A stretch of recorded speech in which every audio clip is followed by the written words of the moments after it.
नहीं, देखिए, पाठ्यक्रम जो होता है वो वस्तु स्थिति से अवगत कराने का माध्यम होता है और इतिहास का सही प्रस्तुतिकरण हो सके, इसके लिए जो पाठ्यक्रम में जो तथ्य दिए जाते हैं वो उस समय की घटित घटनाओं के आधार पर होते हैं।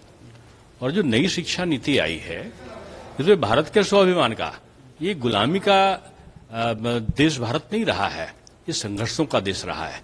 लोग कहते हैं भारत गुलाम रहा है, भारत संघर्षों वाला देश रहा है और उसने संघर्ष किया है।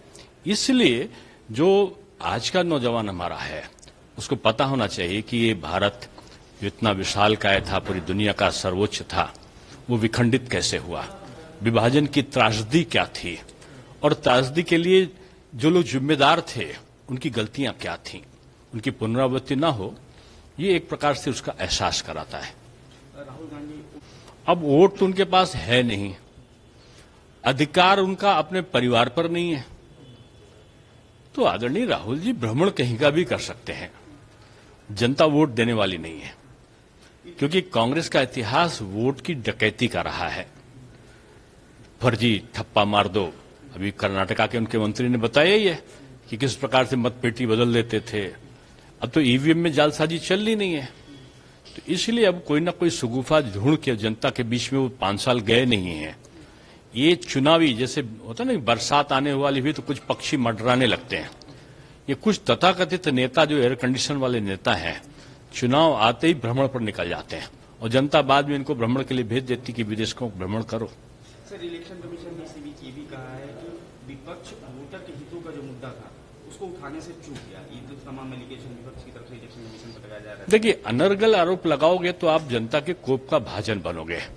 आपने इतने दिन लोकसभा और राज्यसभा नहीं चलने दिया और आपको पता था कि माननीय सुप्रीम कोर्ट में आपने जो रिट फाइल करी है वहां सुनवाई जारी है और सुप्रीम कोर्ट में जो कोई विषय होता है उसकी चर्चा राज्यसभा लोकसभा में नहीं हो सकती, तब भी आप उसका बहिष्कार कर रहे थे। यानी आपको एक एजेंडा, एक नैरेटिव तैयार करना था और आप ये भी जानते थे कि चुनाव आयोग बाबा साहब भीमराव अंबेडकर जी के बनाए गए संविधान के अनुसार एक संवैधानिक संस्था है और उस संवैधानिक संस्था का जो प्रोसीजर है वो आजादी के बाद से वही चलता आ रहा है।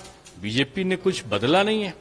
अगर आप देखो चुनाव में जो वोट परसेंटेज कांग्रेस की जब प्रदेश और देश दोनों में सरकारें थी या सपा की और कांग्रेस सरकार थी, तब वोट परसेंटेज बीजेपी का ज्यादा बढ़ा है। और अगर आप 2019 से 2024 की तुलना करोगे तो हमारा थोड़ा सा 0.8% या 0.7% हमारा वोट कम हुआ है लोकसभा में। तो ये झूठा अनर्गल आरोप वही है जैसा सुगुफा था कि आप एक नैरेटिव तैयार करो वक्फ के बारे में, एक नैरेटिव तैयार करो सीएए के बारे में, एक नैरेटिव तैयार करो संविधान और जो आपका आरक्षण है। तो ये झूठों का जो सुगुफा है उसका भंडाफोड़ हो गया है। शुभांशु शुक्ला गर्व है, मेरे तो उनके माता पिता मतदाता रहे, महापौर लड़ा हूं, उस परिवार को मैं बहुत बेहतर तरीके से जानता हूं। ये भारत के लिए और हमारे लखनऊ के लिए खासतौर से गर्व की बात है। अगर आप ये वीडियो YouTube पर देख रहे हैं तो हमारे चैनल को सब्सक्राइब कर बेल आइकन दबाएं और Facebook पर देख रहे हैं तो हमारे पेज को लाइक करें।